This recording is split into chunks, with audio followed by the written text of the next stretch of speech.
Good afternoon. Wilkinson here.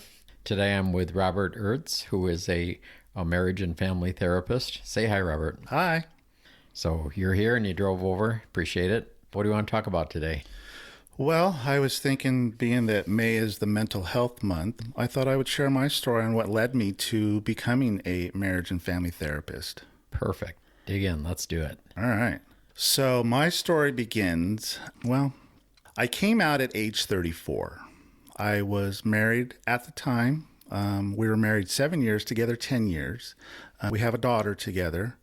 But around age 32, 33, I started having these feelings of just this kind of relationship that I wanted with a male. I kind of was looking at, my father had passed away when I was 21, and I was in that moment kind of wanting this relationship with him and not really understanding why. And so what led me to kind of, is the internet. I was a supervisor at the time working for the county. And you were a therapist at this time? No, I wasn't a therapist yet. Oh, what were you? I was a supervisor. I worked for San Bernardino County Welfare Department at this time. Okay. And so I was at home, working, and we were required to do certain things. And I had never been onto the internet. The internet opened up a whole new world for me. I mean, it's accidentally I found myself onto gay porn sites. And what year was this? This had to have been around 2000, 2001. Okay. And so this kind of opened up a whole new everything for me, because I had struggled growing up with attraction to men, attraction to boys back in school, but knew at that point, this was something that I couldn't do anything with, just because of the situation I was in, and also, kind of the life, I guess, that I had chosen for myself. And so what led me to my coming out was I got involved in the chat room. And in the chat room, I started to see a whole new world where I could discuss things that, I only dreamed about with other men. And so eventually I met someone and ended up meeting this individual. And my thinking at that time was, could I have my cake and eat it too? And so I met this individual, and I thought, you know what, if I can get the physical side of this, I'd be okay.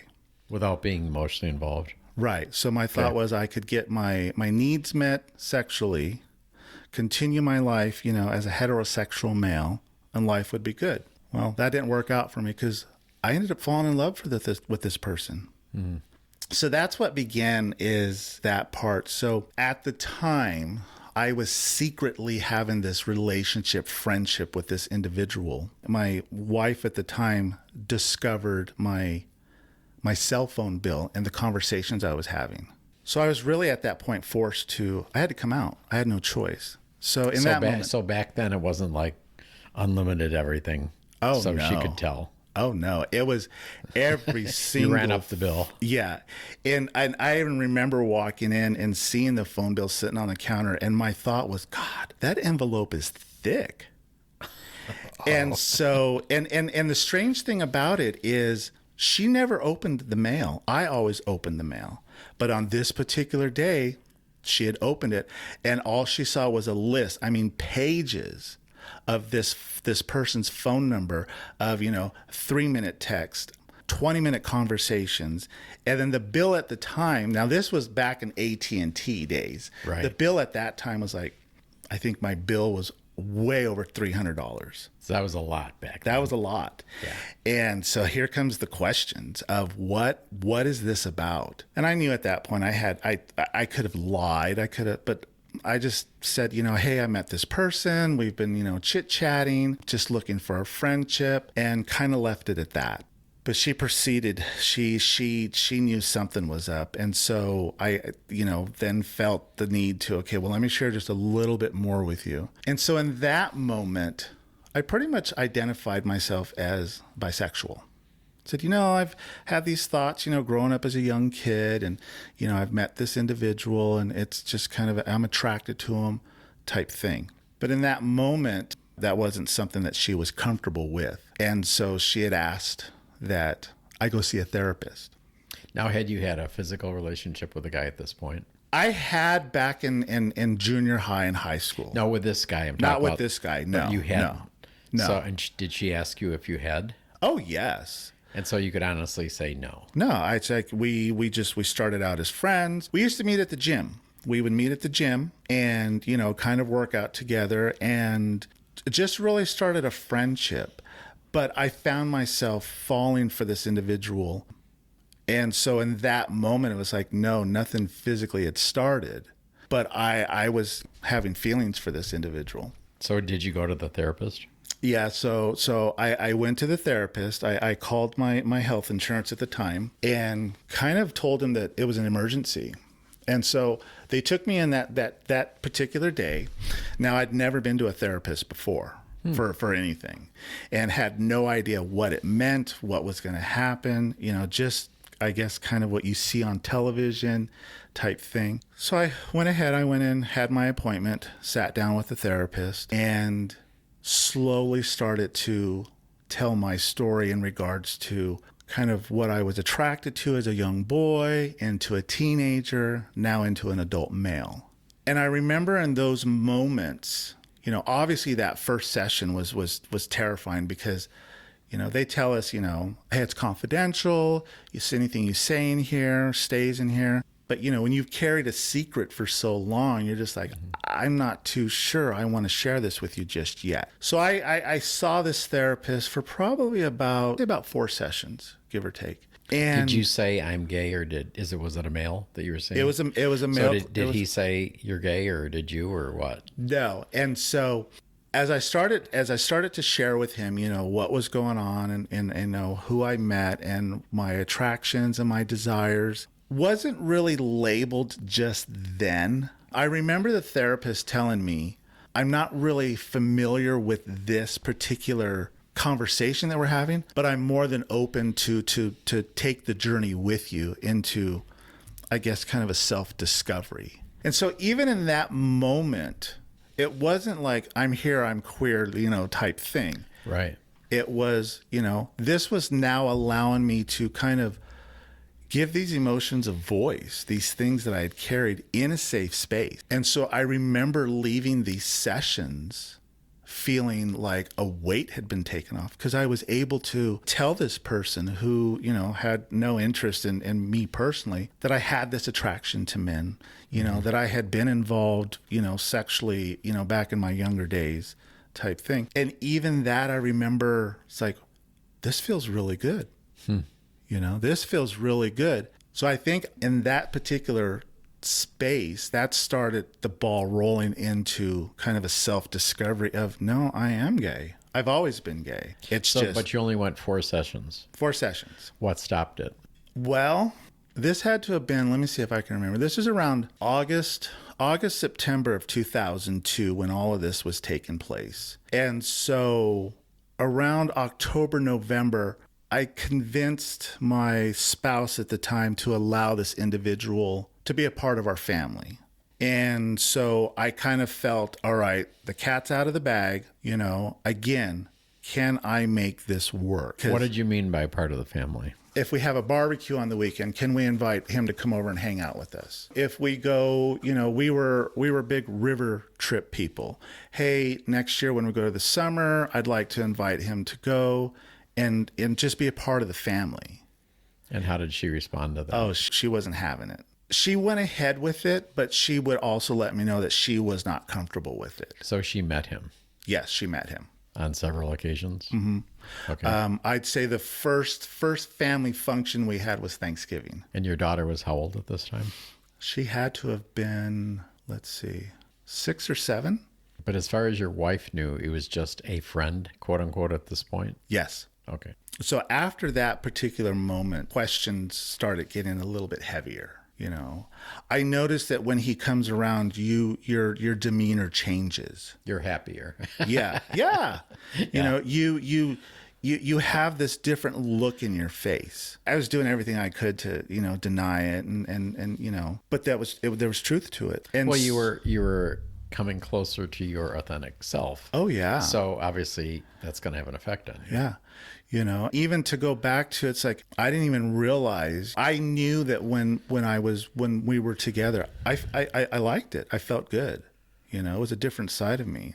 But then came the ultimatum of either you stay and work on our marriage and sever that friendship, or you continue that friendship and you're going to suffer consequences here at home. Meaning she would leave, or you would leave, or just she'd make life Probably miserable. just at that point, life was going to get a little bit more complicated. Okay. So basically it was said, you need to make a choice. It's either me or him. And so I made the choice of, okay, well, this is my marriage. You know, these are my responsibilities. And so I chose to sever the relationship, the friendship. How did he take that? In that particular moment, he was understanding. He understood, because even for him, he knew that I was off limits per se. Because you were married. Because I was married. Right.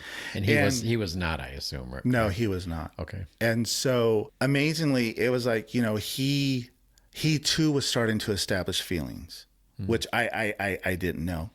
But what I knew for myself is when I finally made that phone call to him to say, hey, I can't be friends with you anymore, literally broke my heart. I can even, you know, remember the moment that I said that and just how I felt. I probably lasted 2 days, and I reached out to him. And in that moment kind of thought, you know, I'm going to keep this friendship secret. So we would communicate through emails. We'd meet for lunch during the week. Everything was, you know, secret. Then came Christmas, and Christmas time came around. And so I was out, you know, buying gifts for the family. And I had chosen to buy him a Christmas card, just a friendship Christmas card. And I was going to send it to him. Hey, you know, Merry Christmas. I got home that night and I was putting that particular card in my glove box before I came into the house. Well, my wife at the time recognized that I was taking a little while to come in the house. So I brought the bags in, and she went into the bags, found the receipt, and noticed that there were 2 cards that I had bought. One of them was missing. So here comes the questions. She should be a detective. Yeah. Well, you know, it's as I look back, it's like, okay, now, you know, you can see it clearer when you look back. It's like, okay, she Clearly didn't trust you. No, you know. And so I remember that night, she drilled me with, where's that other card? What's going on with it? You know, and I tried everything to, you know, oh, it's for my boss, it's for my coworker, anything I could. And so we both went to bed, woke up that next morning, and again, who's that card for? And so at that point I said, it's for this person. And she said, I thought you said you got rid of that friendship. And I said, well, it's just a Christmas card. And it just, the strangest thing, and I think if it's still the same, I think December 22nd of all days was the day that I walked out. Was that the day she said that? The same day? It was in the morning. I was getting up ready for work, and I just, as something in me just said, you know what, we're done. And I remember calling him and say, hey, can I come stay at your place? I'm having some issues. And so moving forward from that. Did you stay with him then? You went there? I did. Okay. I did. And, you know, it looking back, it was a very, very difficult time, a very emotional time. But at the same time, it kind of, and this may sound kind of liberating. No, I get it. You know, because what I had learned from him was he had been openly gay for 10 years prior. And I admired that so much in him. Right. Because, you know, here he was being this authentic, and I carried this secret from childhood. And so where is he today? Do you know? He's my husband of 20 years. Oh, really? Yes. Yeah. Oh, there is more to the story. Yeah, there's more to the story. Okay. Yeah. Gotcha. We will celebrate 20 years this December that we've been together. I didn't know that part. Okay. Yeah. You know, and so it's comical now. We can kind of laugh about it, but again, that's 20 years down the road. So you didn't have the go out and sow your oats period after you left your wife. Not really.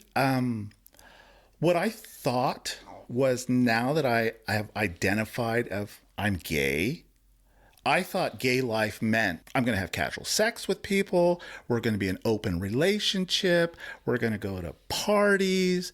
We're going to rainbow flag the house. Which is decorated perfectly. Yeah. And so coming into this, that was my thought of, okay, this is what this life is going to be.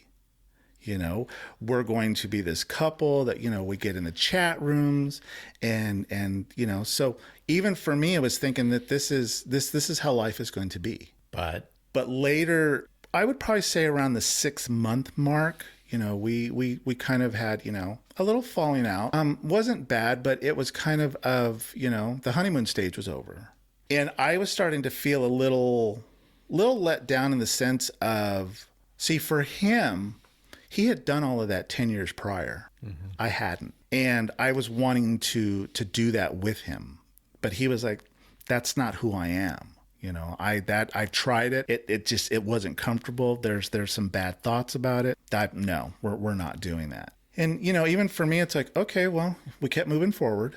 One thing led to another in regards to us establishing a relationship. And so in this relationship, life took over as any relationship. And I was, as I mentioned earlier, I was working for San Bernardino County as a supervisor. And so I can't officially say, but I think that I may have been targeted because of my new gayness. I was laid off from my job and offered a demotion. If I did that, then I could keep my employment. And so at that time, I was forced to work down in Ontario, and I had to commute to Ontario. And you were living where? We were living in Adelanto at the time. I moved into his house. I don't know that distance. How far is it? Well, it's up in the high desert. So if you're familiar with George Air Force Base, Victorville, Apple Valley, it's in the vicinity. Okay. It's kind of the outlying area. Back when the base was open, it was thriving with airmen. And now that the base closed, it's a pretty low income area now. Because I got laid off, I was looking for other jobs. So you didn't take the demotion? I took the demotion because I kind of really had no choice, of I needed income type.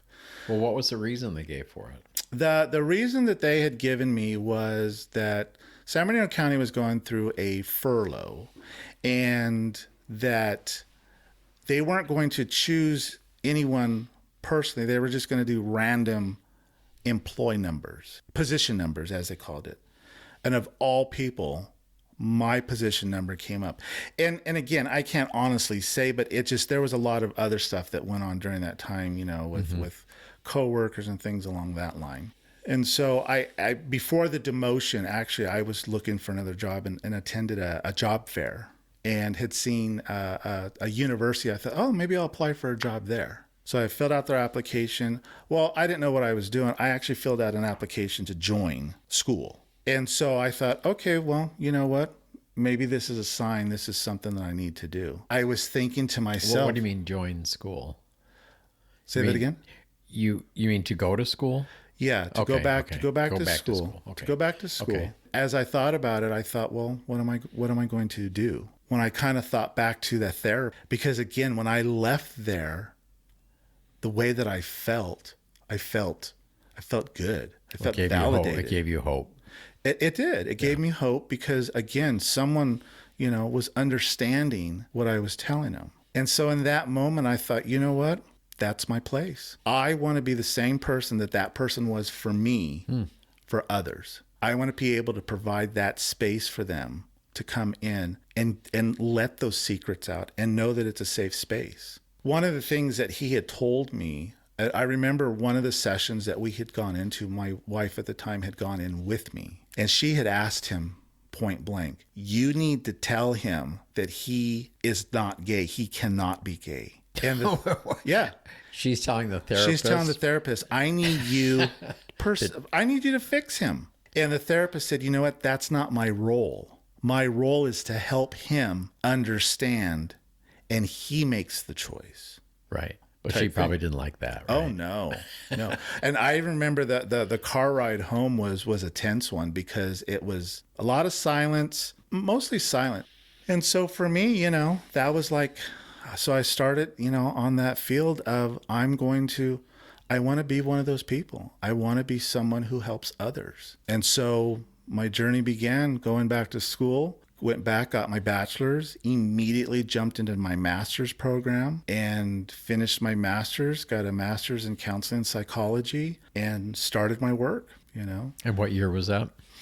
I graduated in 2012, and I started working in the field in 2013.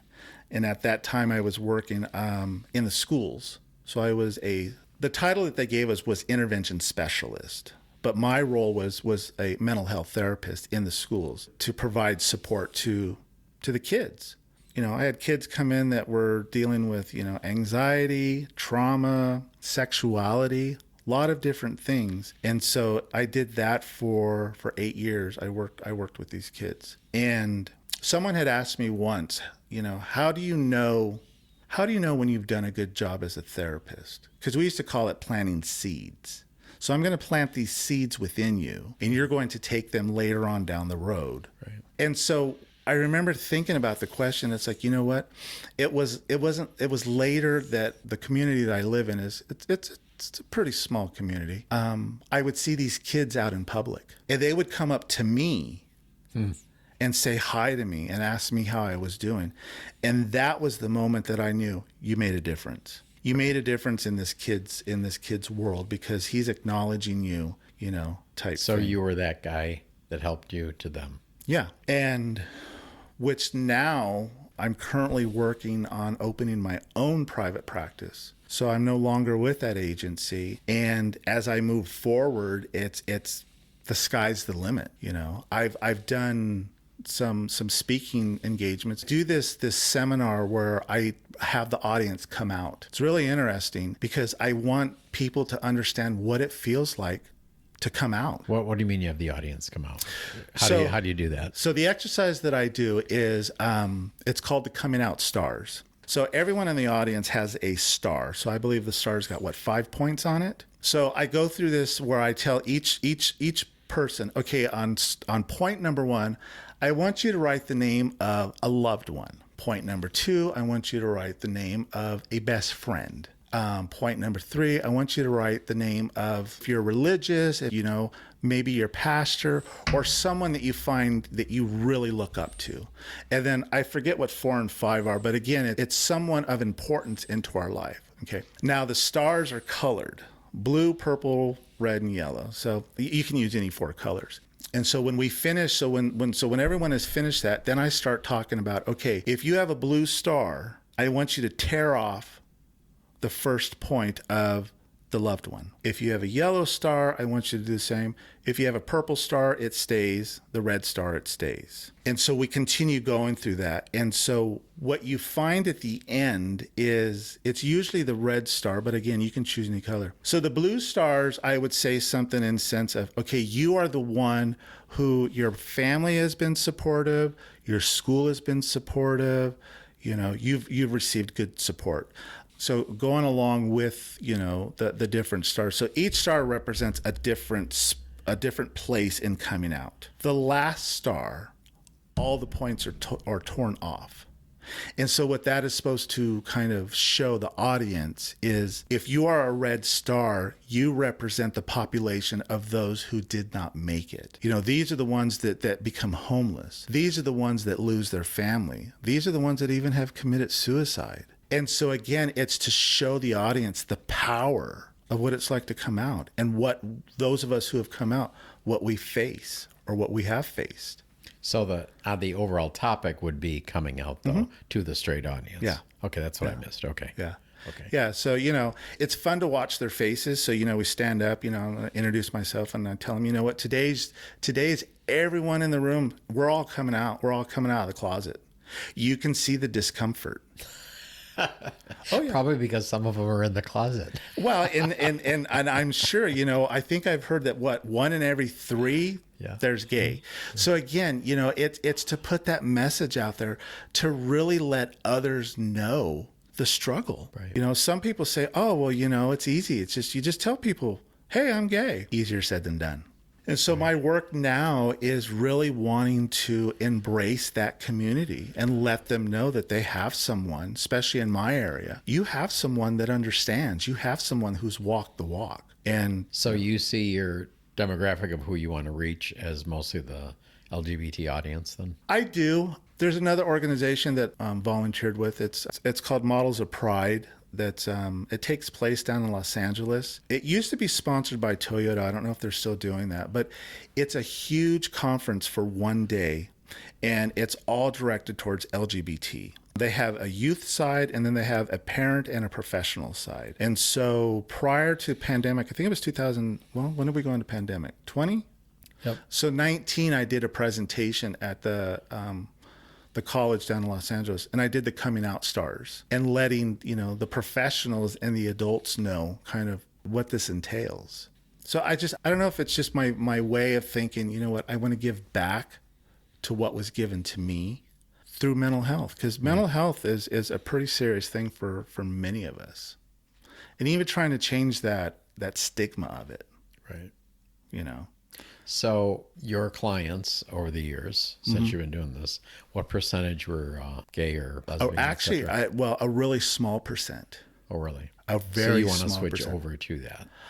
I'm trying to, network and get in with and really bring a voice to it. Because I've looked around in my area and there's really no one who is experienced in that.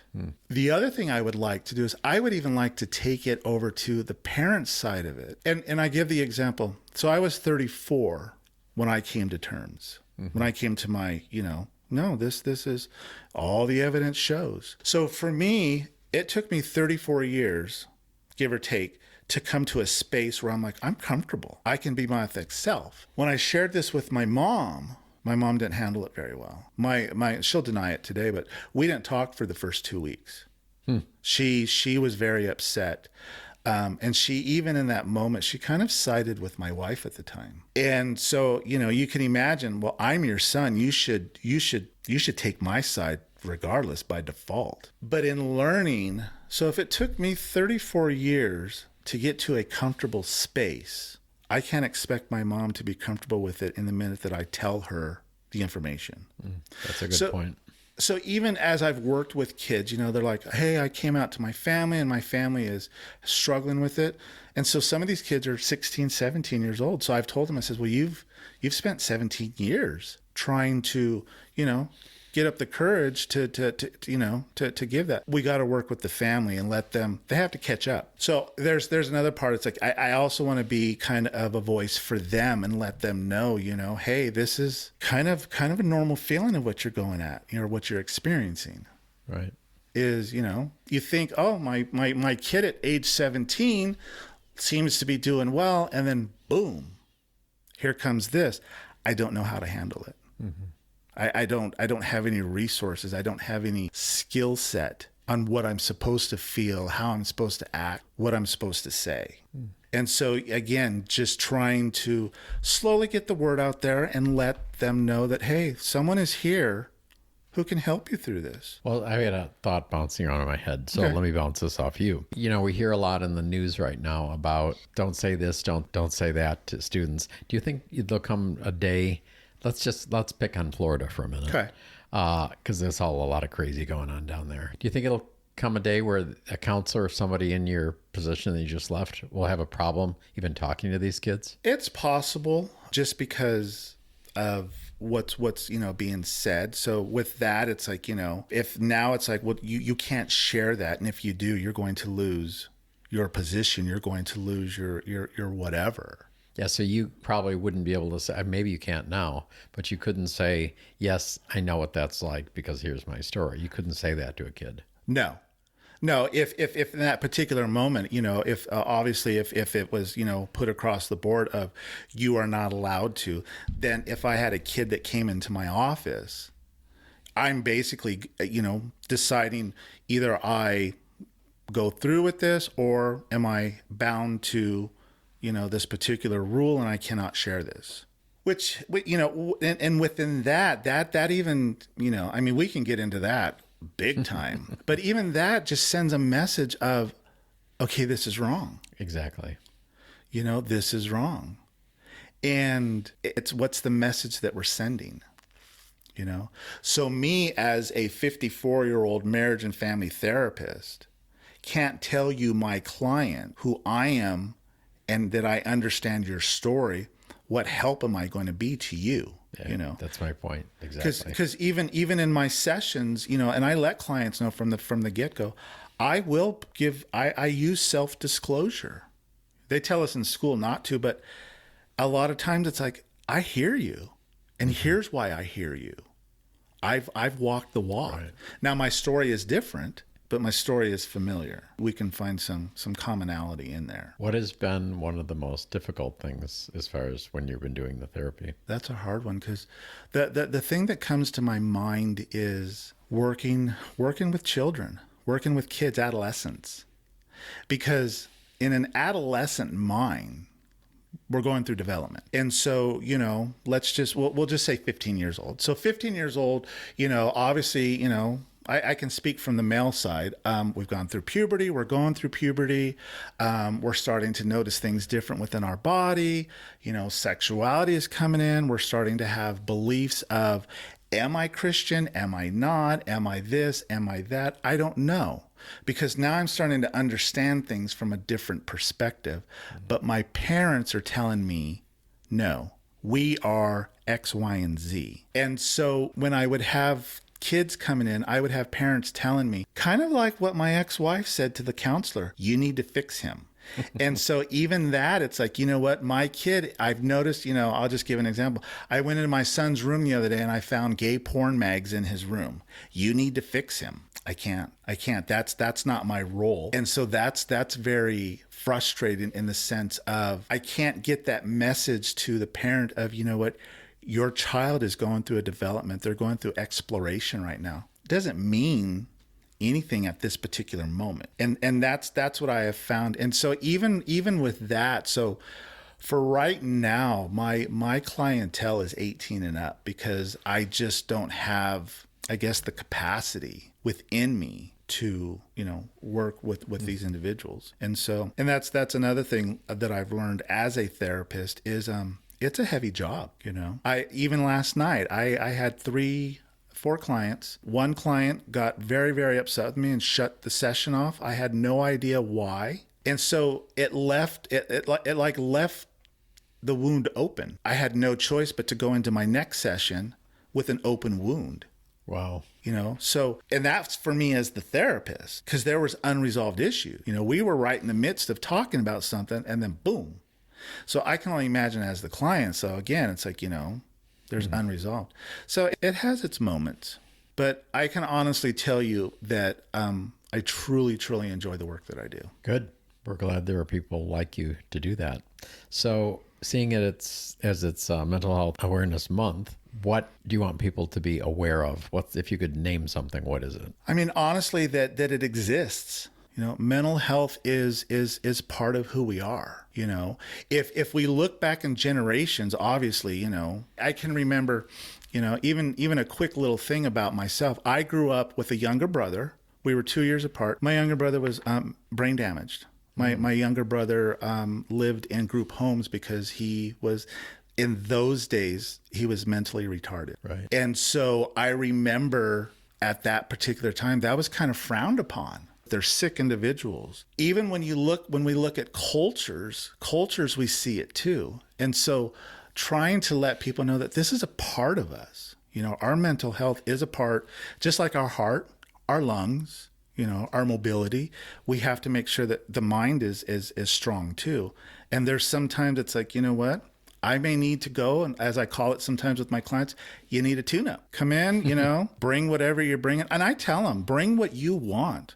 If we literally have to throw it on the floor and dig through it, then we'll dig, But my rule is when we dig through it, you leave it here. Even now, it's like, I want people to understand Sometimes when we have stuff in the news, one of the first things that comes out of people's mouths is, oh, there must be a mental health issue. And it puts a negative twist on it. So like a shooter, that's the first thing. That's the first thing. Oh, they must have been depressed. They must have, and it's possible maybe there was something there. But again, immediately it's they put this negative twist on it, which I think when, like for me coming out, it's like, you know what, I might need to go talk to a therapist. What does that say about me? Does that say that something's wrong with me? Or, even the message that I give a lot of clients is like, no, that's a strength. You've reached out for help. It's helpful. So just to put more of a positive, it's like, you know what? It doesn't mean that you're crazy. Doesn't mean that you're broken. It's just, you know what? I've got some emotions. I don't know how to process through them. Can you help me? Well, hopefully this has helped somebody. Oh, I hope so. Yep. It's even when I've done my seminars and I tell them, and I've heard this from other places, and I mean this from my heart. If one person leaves this and utilizes it, then my job is done. Right. Well, thank you for driving here. Oh, you're welcome. Appreciate it. And you have a great day. Yeah, you too. Thank you.